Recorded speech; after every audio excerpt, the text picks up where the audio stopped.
Luke 10:29 through 37. Who is our neighbor and what do we do? But first, please help my humble channel to grow. Like, subscribe, share, comment, any combination thereof. Why?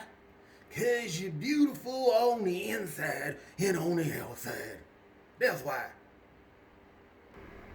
But he, desiring to justify himself, said to Jesus, "And who is my neighbor?" Jesus replied, "A man was going down from Jerusalem to Jericho, and he fell among robbers and stripped him and beat him and departed, leaving him half dead.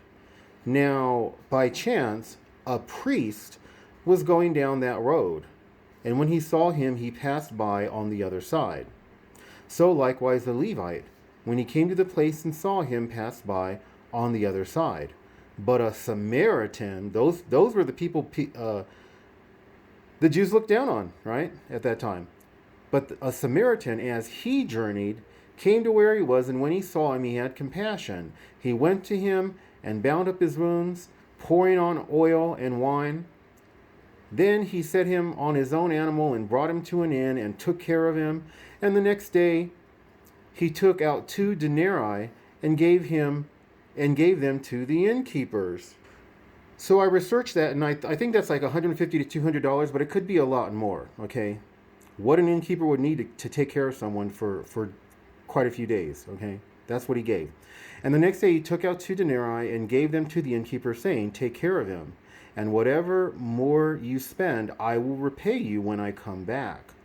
Which of these 3 do you think proved to be a neighbor to the man who fell among the robbers?"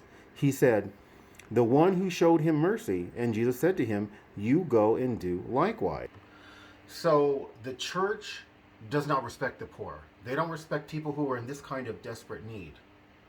And therefore they don't respect Jesus, because Jesus said, "What you do unto the least of my people, you do unto me."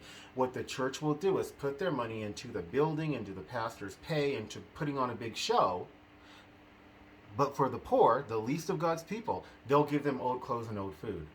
The church will look for reasons not to help people. They take one verse out of context. If they don't work, they should eat. They shouldn't eat. Basically letting people starve to death.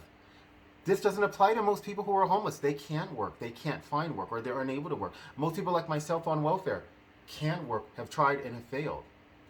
This Samaritan saw someone. He could have said, "Oh, maybe that guy did this bad thing and that's why he's beat up and toe up," or "he did that thing." No, he didn't look for an excuse not to help that person. He simply helped that person.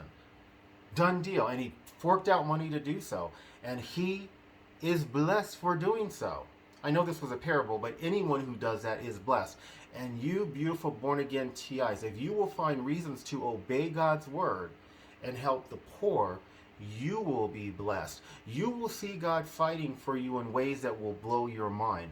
For me, it's been a slow process of God manifesting his glory and his power over this program, and it just gets better and better. There's ups and downs, but the general trajectory is upward in terms of God conquering and defeating this program, defeating the effects and the intention of this program in my life. I want that for you beautiful born-again TIs too. Find reasons to give and to help people who are in dire situations, okay? God bless.